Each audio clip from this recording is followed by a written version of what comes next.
Thank you PMC Hindi को अपनी life का पार्ट बनाने के लिए। आप में से 55% लोग पीएमसी हिंदी देखते तो हैं, लेकिन अभी तक सब्सक्राइब नहीं किया है। आज आपसे एक रिक्वेस्ट है, अगर पीएमसी हिंदी आपकी लाइफ में थोड़ा सा भी ट्रांसफॉर्मेशन लेकर आया है तो आज ही अभी सब्सक्राइब करें, क्योंकि जब आप सब्सक्राइब करते हैं हमें बहुत बहुत सपोर्ट मिलती है और इस सपोर्ट से हर हफ्ते हम आप तक ये कंटेंट लेकर आ पाते हैं। कहते हैं जब किसी बच्चे का जन्म होता है तो उसे ईश्वर का वरदान माना जाता है, लेकिन अगर उसी जन्म को किसी की मृत्यु का कारण बना दिया जाए तो कुछ ऐसा ही हुआ गुजरात की रहने वाली शिल्पा प्रधान जी के साथ। जन्म लेते ही तिरस्कार मिला और छोटी सी उम्र में ही परिवार से दूर होना पड़ा। मन में कई अनकहे सवाल थे, लेकिन जवाब नहीं मिले। फिर एक दिन कुछ ऐसा हुआ जिसने उनकी जिंदगी बदल दी और वहीं से शुरू हुई उनकी आत्मा की यात्रा। मेरे जन्म के 15 दिन पहले ही मेरे नाना जी गुजर गए और नानी जी मुझे ही दोषी ठहराती थी कि मेरे जन्म के कारण ही नाना जी गुजर गए। तो उनके पास से मुझे कभी प्यार नहीं मिलता था और पापा की मैं लाडली थी। घर में ऐसा हुआ कि जब भी कोई मेरे भाइयों के साथ झगड़ा होता और पापा अगर होंगे तो वो मुझे फेवर करते और पापा अगर नहीं होंगे तो नानी मेरे को पीटती थी, बोलती थी बहुत कुछ। इसलिए मैं हमेशा एक दबी हुई सी लड़की थी, लेकिन फिर वो पूरा गुस्सा बाहर निकलता था।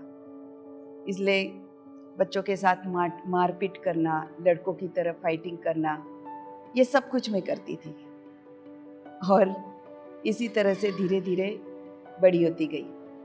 उसके बाद मैं जब 8th स्टैंडर्ड में थी तब मेरे मम्मी पापा ने डिसाइड किया कि अभी हम गुजरात में शिफ्ट होंगे, लेकिन पापा की जॉब यहाँ पे थी। इसलिए मम्मी पहले मेरे दोनों भाइयों को लेकर गुजरात गई और मैं मेरे नानी के साथ अंबेजोगाई, ये छोटे से गांव में थी और पापा की ट्रांसफ़र हुई थी औरंगाबाद। यानी एक समय 3 घर जिनसे मुझे प्यार मिलता था वो सब मेरे से दूर हो गए। वो 1 साल जो मैं अपने मम्मी पापा से दूर रही उसमें मेरे में बहुत चेंज आया। यहाँ तक कि जब मैं 10th में आने के बाद मैं वहाँ पे गुजरात गई तो मैं अपने मम्मी के साथ भी अच्छी तरह से, ठीक तरह से फ्रीली बात नहीं कर पा रही थी। और इसी तरह का वो जो एक अंदर का जो एक इनर हर्ट था, वो हर्ट मुझे काफ़ी सालों तक मेरे साथ रहा है। धीरे धीरे मैं इसमें से बाहर निकलती गई। हाँ, एक चीज़ है, आध्यात्मिकता का रास्ता दिखाने वाले मेरे पापा, क्योंकि वो कभी भगवान पे विश्वास नहीं रखते थे, कभी मंदिर नहीं गए और वही चीज़ वो हमें बताते थे। और मेरी मम्मी एग्जैक्टली उससे ऑपोजिट, वो भगवान की पूजा करना, फास्टिंग करना, ये सब किया करती थी और वो ज़बरदस्ती हमें भगवान के सामने हाथ जोड़कर खड़ा करने के लिए कहते थे, लेकिन मन नहीं मानता था। उनके लिए खड़ी हो जाती थी, लेकिन अंदर से वो फीलिंग थी ही नहीं। हाँ, मन में प्रश्न हमेशा रहते थे कि भगवान है तो फिर ऐसी सब प्रॉब्लम्स क्यों आती है, लेकिन जवाब कभी नहीं मिलता था। ऐसे ही धीरे धीरे धीरे कॉलेज ख़त्म किया। कॉलेज के बाद जॉब में लगी। वहाँ पे मैंने कंप्यूटर किया हुआ था, तो कंप्यूटर के सिखाने का काम मेरे पास था। तो जिस कंपनी में मैं काम करती थी वहाँ मैं बच्चों को पढ़ाया करती थी और इसी तरह से मेरा बच्चों के साथ कॉन्फिडेंस बढ़ने लगा। पढ़ते हुए और सिखाते हुए मैंने यही तय किया था कि मैं एक मुकाम पे पहुँचूंगी तभी शादी करूंगी। और इसीलिए जब मैं मैनेजर लेवल तक पहुंची तभी शादी की। अब शादी के बारे में भी एक बहुत बड़ी मस्त चीज़ है। जब मेरे मिस्टर का और मेरा फर्स्ट टाइम मिलने का प्रोग्राम रखा गया था तो उस समय मैंने ही उनसे कुछ 2-3 प्रश्न पूछे थे। जैसे मैं उस समय मल्टीनेशनल कंपनी में थी, तो ट्रांसफरेबल जॉब थी। तो मैंने उनसे यही पूछा, अगर मेरी ट्रांसफ़र कहीं पे भी हो जाती है तो फिर क्या करेंगे? उनका जवाब था, कोई बात नहीं, तुम तुम्हारे जगह पे रहना, मैं जहाँ पे हूँ, नवसारी हूँ, मैं वहीं पे रहूँगा, और वीकेंड में कभी तुम यहाँ पे आ जाना, कभी मैं वहाँ पे चला जाऊँगा। इतना सपोर्ट। तब मुझे लगा कि नहीं, ये सही है मेरे लिए। और सिर्फ इसी के कारण हमारी शादी हुई।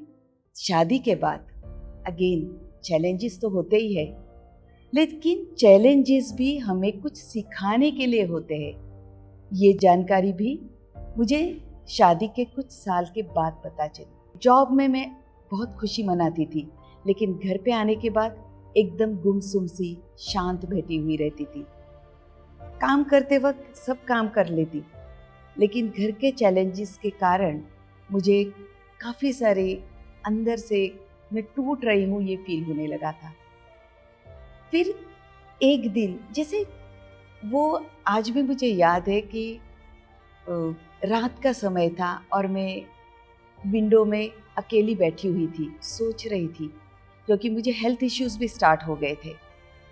और एकदम मेरे दिमाग में आया कि अरे, आज जो भी चैलेंजेस मेरे सामने हैं, जिनके कारण मुझे ये चैलेंजेस को फेस करना पड़ रहा है, वो लोग तो बहुत खुशी में है, आनंद में है, तो फिर तकलीफ मेरे साथ ही क्यों है? इसका मतलब कुछ मेरे में गड़बड़ है। क्यों मैं उनके हिसाब से चलूं? क्यों मैं उनके शब्दों को अपने अंदर उतारूं? तब मैं ध्यान भी नहीं करती थी, लेकिन फिर भी ये एक दिमाग में सोच आई और मैं उस हिसाब से चलने लगी। रोज सुबह अपने आप को बोलती थी, नया दिन है, यानी नया गिल्ली नया दाव। बस इसी हिसाब से कल तक जो कुछ हुआ है उसको दिमाग से हटा लो और नए दिन को वेलकम करके उस हिसाब से आगे चलो। मैं इसी तरह से करना मैंने स्टार्ट किया। और एक चीज़ मैं भूल गई, मैंने पार्टली करने का काम किया था कि जो चैलेंजेस है, जिसके कारण जो हमारे अंदर जो इमोशंस डेवलप हो रहे, उस इमोशंस को भी मुझे अपने आप से दूर करना था।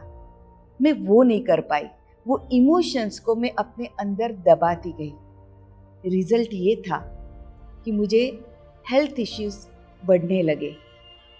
जैसे मेरे बेटे के जन्म के बाद मुझे अर्थराइटिस की शुरुआत हुई, उसके बाद थायराइड हुआ।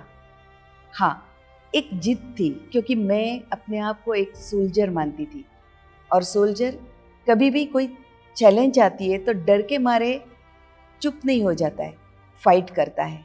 तो मेरे अंदर वो फाइटिंग स्पिरिट था। थायराइड के लिए भी मैंने अपने आप, तब ध्यान की मेरी थोड़ी थोड़ी शुरुआत होने लगी थी, क्योंकि तब मैं शिवयोग ऑर्गेनाइजेशन के साथ जुड़ी थी। तो उसके साथ साथ मैंने नेचुरोपैथी का भी उपयोग किया, आयुर्वेद का भी उपयोग किया, और सिर्फ 4 महीनों में थायराइड से मैंने मुक्ति पाई, कंप्लीटली हील हो गई। अर्थराइटिस धीरे धीरे उसकी तकलीफ बढ़ने लगी। आगे जाके मैं जब स्कूल में जॉब कर रही थी, तो स्कूल के जॉब में भी मेरे वोकल कॉर्ड पे इफ़ेक्ट आने लगा, और एक सिचुएशन ऐसी आई कि मेरा पूरा आवाज़ बिगड़ गया था। ठीक से मैं बोल नहीं पा रही थी, पूरी नाभि से आवाज़ को खींच खींच के बोलती थी। उसके साथ ब्रीदिंग की इश्यूज़, पंप का यूज़ करना पड़ रहा था। और ऐसे में जब तय कर रहे थे हम लोग कि ऑपरेशन कर ले ताकि आवाज़ को ठीक कर सके, बस मैंने एक ही काम किया, मैंने अपना ध्यान बढ़ा लिया। ऑपरेशन की डेट भी नहीं ली, और जो उन्होंने दवाइयाँ दी थी, कुछ ही दिनों में मुझे लगा कि मुझे ये दवाइयों की ज़रूरत नहीं है, और बस वो सब मैं अपने आप ही डॉक्टर बन के सब मैंने अपने से अलग कर दिया, और मेडिटेशन पे मैंने ध्यान देना चालू किया। एक दिन मुझे स्कूल में ही एक दिमाग में विचार आया कि क्यों मैं जॉब कर रही हूँ, मुझे जॉब नहीं करनी है, मुझे बस अभी ये छोड़ देना है जॉब। और घर जाके मैंने मेरे हस्बैंड को बताया कि मुझे अभी जॉब नहीं करनी, और उनका सबसे बड़ा सपोर्ट मुझे मिला। उन्होंने कहा जब ज़रूरत थी तब तूने की है, कोई बात नहीं, तुझे छोड़ने की इच्छा हो रही है तो छोड़ दे। और बस ऐसे ही मैंने जॉब छोड़ दिया। जॉब छोड़ने के बाद फिर आया कोरोना का समय। अब कोरोना के कारण ये सब बंद हो गया। हाँ, ऐसे समय में जब पैक हो गए थे सब लोग अपने अपने घर, मैं, मेरे हस्बैंड और एक और फैमिली, हम लोगों ने एक काम किया है। हम लोग 4 लोग मिलकर खाना बनाते थे, और वो लगभग 300-400 लोगों का खाना बनकर हम लोग वहाँ पे जितने लोग अटके हुए थे, जहाँ पे जिनको खाना वीना नहीं मिल रहा था, वहाँ पे जाके हम लोग खाना खिला रहे थे। ये हम काम करते रहे। और जब फ्री हुए, ओपन हुआ, ऐसे समय मेरा पुणे जाना हुआ मेरे बेटी के पास, मेरे ननद के घर। मेरी बेटी वहाँ पे पढ़ाई कर रही थी, और यही समय है जब मेरी एक सहेली वंदना जैन भोपाल, उसके थ्रू मुझे पीएमसी का जो बुद्ध बनो का जो 38 वीडियो का यूट्यूब वीडियो का जो लिंक है वो मेरे पास आया। उसने मुझे बताया कि ये तू करके देख, मुझे बहुत मज़ा आया है, तुझे मज़ा आएगा। इसलिए वहाँ पे मुझे ज़्यादा कुछ काम करना था ही नहीं, तो मस्त एक दिन सुबह उठ के शिवयोग का मेडिटेशन करने की जगह मैंने ये ध्यान किया। And this is the first time कि मेरे सामने एक पिक्चर की तरह सब विजन्स दिखने लगे। बाकी PSSM से जुड़ने के पहले मैंने आर्ट ऑफ लिविंग का भी किया था, विपाशना 10 दिन का किया था, और क्रिया योग की दीक्षा भी ली थी। लेकिन कहीं पर भी जो सुकून मिलना चाहिए कि मुझे जो चाहिए वो वहाँ तक मैं पहुँच गई हूँ, ये सुकून मुझे नहीं मिला था। और ये पहला दिन ही जब मैंने उस लिंक के साथ मैंने मेडिटेशन किया, कंप्लीट विजन मेरे सामने स्टार्ट हो गया। उसमें मैंने क्या देखा? उसमें मैंने एकदम जंगल का एरिया देखा, और एक छोटी सी पगडंडी है, उसमें मैं चलती जा रही हूँ। चलते चलते मुझे एक घर दिखा। वहाँ पे टेरेस पे मेरे पापा मम्मी जो अभी मेरे साथ नहीं है वो मुझे दिखे, एक स्माइलिंग फेस के साथ मुझे देख रहे हैं। मुझे बहुत अचरज हुआ क्योंकि मुझे कभी भी सपने नहीं आते हैं, और ये एकदम मेरे सामने दिखे तो मुझे बहुत अचरज होने लगा कि ये सब क्या है। फिर भी मैं आगे आगे चलती गई, तो एक पूरा एक माउंटेन था, वो माउंटेन को मैं चढ़ गई। फिर एकदम पता नहीं क्या हुआ, मैंने जंप लगा दी और नीचे गिर रही हूँ, और दिमाग में एकदम वो आया, अरे बाप रे, अब तो मैं मर जाऊंगी। फिर पता नहीं क्या हुआ, धीरे से मैं नीचे ज़मीन पे आ गई। बाजू में नदी बह रही थी। फिर से एक पगडंडी दिखी, फिर से वहाँ से मैं आगे चलने लगी। आगे जाते जाते एक बहुत बड़ा एरिया था, एक बड़ा सा हॉल। वहाँ पे मैंने देखा स्वामी विवेकानंद जी, उनके साथ दूसरे काफ़ी सारे लोग हैं, और उनके ही पास मैं खुद खड़ी हूँ। यानी मैं खुद को देख रही थी, उनके साथ खड़ी हुई, और वो मुझे कुछ बता रहे हैं, लेकिन मुझे कुछ सुना ही नहीं दे रहा था। थोड़ी देर में उनके साथ वहाँ पे रही, फिर से वहाँ से निकली, चलते चलते दूसरी पगडंडी पकड़ के आगे गई। वहाँ पे मुझे रामकृष्ण परमहंस जी देखे। मैंने सोचा, अरे ये सब क्या हो रहा है, कुछ समझ में नहीं आ रहा था। उनके साथ भी थोड़ी देर बैठी और फिर आगे बढ़ती गई।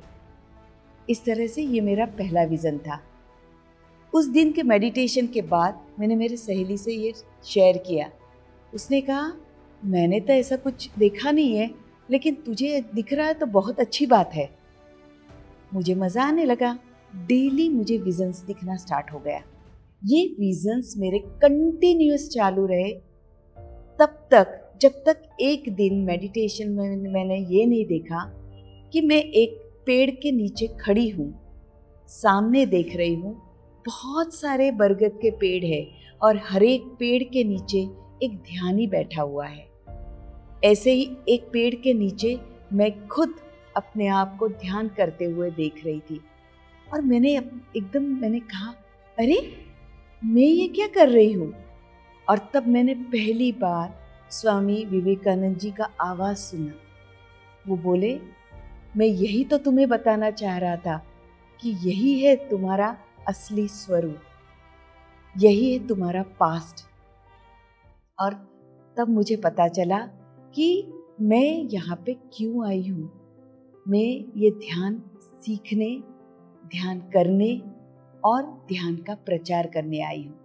और फिर मुझे एकदम मन में एक इच्छा जागृत होने लगी कि अरे जो मैंने सीखा है, क्यों ना मैं मेरे जो शिवयोग के जो मेरे फ्रेंड्स हैं उन सबको ये बताऊँ। तब एक दिन मैं सभी मेरे फ्रेंड्स को मैंने बुलाया और मैंने कहा, मुझे एक बहुत सुंदर मेडिटेशन का ग्रुप मिला है, आप लोग सब एक बार मेरे साथ बैठ के ध्यान करके देखो। अगर आपको पसंद आए तो आप कीजिए, नहीं तो फिर आप बंद कर सकते हैं। तो उस दिन हमने पत्री जी के फ्लूट म्यूजिक पे हम सब ने मिलकर ध्यान किया। उसमें से काफ़ी लोगों को एक कनेक्टिविटी फील हुई और वो लोग PSSM के साथ जुड़ गए। हमने तय किया कि अब हम PSSM का मेडिटेशन करते जाएंगे, लेकिन करेंगे कैसे, क्योंकि मिलना पाना तो इतना मुश्किल ही था अभी, क्योंकि धीरे धीरे स्टार्ट हुआ था, लेकिन सब लोग बाहर खुल के निकल नहीं पा रहे थे। तब मैंने एक अंदर से ही इच्छा हो गई, क्यों ना मैं जूम खरीद लूँ। तो मैंने जूम खरीद लिया और फिर इन सभी लोगों से मैंने शेयर किया कि इस तरह से हम डेली ध्यान करते जाएंगे और हमारी ध्यान की यात्रा इस तरह से स्टार्ट हुई। लेकिन तब हम लोग सिर्फ पत्री सर का मेडिटेशन म्यूजिक लगाते थे, बुद्ध बनों का वीडियो स्वाध्याय का सुनते थे और बस शेयरिंग करते थे, इतना ही चल रहा था। ऐसे में एडमिन का काम करते करते मैं inner journey traverse true path के हर एक में एडमिन की सेवा देने लगी।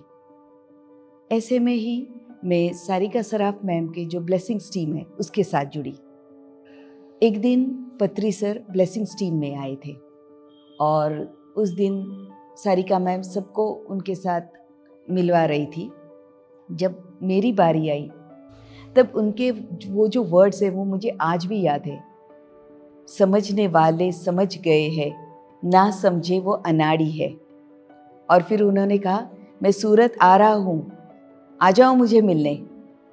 और तब जब वो सूरत आए तब मैं बहुत भाग्यशाली हूँ कि मुझे उनको मिलने का मौका प्राप्त हुआ। ऐसे में एक दिन पत्री सर के साथ ये डायरेक्ट कांटेक्ट, उससे बहुत बहुत हिम्मत आई। मेरे अंदर मैं एक बदलाव देख रही थी इसमें जुड़ने के कारण। जो मैं अंदर से दबी हुई रहती थी, अपने आप को एक्सप्रेस नहीं इतना कर पाती थी, धीरे धीरे ये चीज़, ये जो गांठ थी मेरे अंदर की, वो खुलने लगी थी। मैं खुद जाके लोगों से बात करना मेरा थोड़ा थोड़ा स्टार्ट हुआ था। ऐसे में एक अंदर की भूख तो थी, सब सीखना है, समझना है। तो जैसे आगे जैसे मैं बढ़ती गई, मेरा समय मैंने धीरे धीरे बढ़ाना स्टार्ट किया। 2 घंटे से 3 घंटे तक इस तरह से मेरा ध्यान होने लगा। और ऐसे में मैंने बहुत सारे एस्ट्रल ट्रैवल्स किए हैं। जैसे मैंने कभी खुद को देखा कि मैं पानी पे चल के नीचे उतर रही हूँ और नीचे उतरकर मैं ध्यान करने बैठ रही हूँ। एक बार की बात है, जब ध्यान चल रहा था तब मैंने देखा मैं अपने आप से अलग हो गई हूँ। मेरी फिजिकल बॉडी एक जगह पे है और मेरी एस्ट्रल बॉडी बाहर निकल गई है। वहाँ से निकलकर मैं उड़ने लगी हूँ। उड़ते उड़ते उड़ते एकदम मैं महाअवतार बाबा जी के केव्स के बाहर आ गई। वहाँ पे मैंने महाअवतार बाबा जी को देखा। बोला तो कुछ नहीं, बस आँखों से ही जैसे बता रहे थे यहाँ पे बैठ के ध्यान करो। और मैंने वहाँ पे ध्यान किया और फिर वापस में आई। ये अनुभव मेरे लिए बहुत ही सुंदर था। फिर आगे जाके मैंने एस्ट्रल सर्जरी का अनुभव किया है। एक्चुअली थोड़े दिन पहले ही मुझे स्किन इन्फेक्शन हो गया था।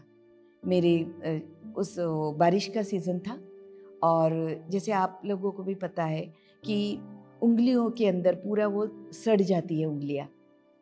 तो मैं इतना पानी में जाती भी नहीं थी, लेकिन फिर भी वो पूरी दोनों पैरों की उंगलियां मेरी सड़ जैसी गई थी और कुछ दिन मुझे पता भी नहीं चला। उसके थोड़े ही दिन पहले मुझे एक विज़न आया था। अब तक जैसे मैंने देखा था, अब तक के मेरे विजन्स से बिल्कुल अलग था ये विज़न। जब भी मैंने पहले जो विजन्स देखे थे वो सब अच्छे अच्छे थे कि मैं कुछ अलग ही हूँ, कुछ ध्यानी हूँ, ऐसे टाइप के विज़न। ये एक विज़न जो था वो कुछ डरावना था। उसमें मैंने क्या देखा? मैंने ये देखा कि एक आदमी एक महल, बड़े से महल जैसे रूम में बैठा है और बड़ी बड़ी मूछें है उसकी, बड़ी बड़ी आंखें है उसकी, और जोर से ठहाके मार के हंस रहा है एक जंगली की तरह। और एक स्त्री जिसका आधा फेस जला हुआ है, वो रोते हुए वहां से भागती जा रही है। बस मैंने सिर्फ इतना देखा और मैं थोड़ा सा डर गई कि ये मैं क्या देख रही हूँ। फिर ध्यान के बाद मैं सोचने लगी, मैं ये आदमी हूँ या मैं ये औरत हूँ। लेकिन हम कैसे सोचते हैं, नहीं मैं तो कभी गलत काम कर ही नहीं सकती। तो मैंने सोचा मैं शायद ये औरत हूँ और मैं इस आदमी के कारण ही जल गई हूँ।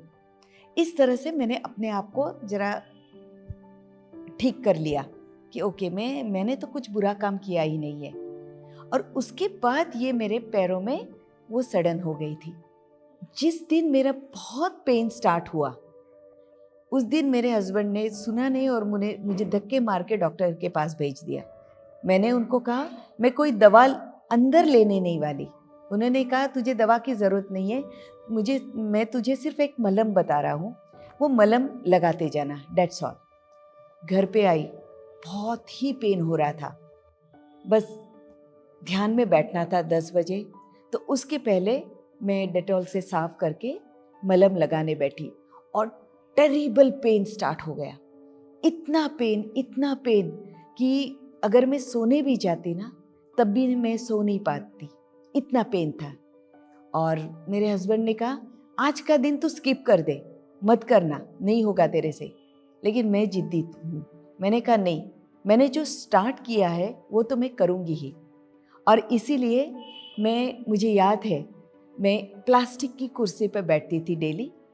मैं वहाँ पे बैठी, बहुत ही पेन हो रहा था, तो पैरों को अगर मैं लटकती रखती तो ज़्यादा पेन होता और मैं नहीं कर पाती। इसलिए मैंने एक दूसरी प्लास्टिक की कुर्सी सामने रखी ताकि मैं दोनों पैरों को ऊपर ले सकूं। मुझे सिर्फ इतना याद है, मैंने पैरों को क्रॉस किया, हाथों की पोजीशन ली, आंखें बंद कर दी और ध्यान स्टार्ट किया।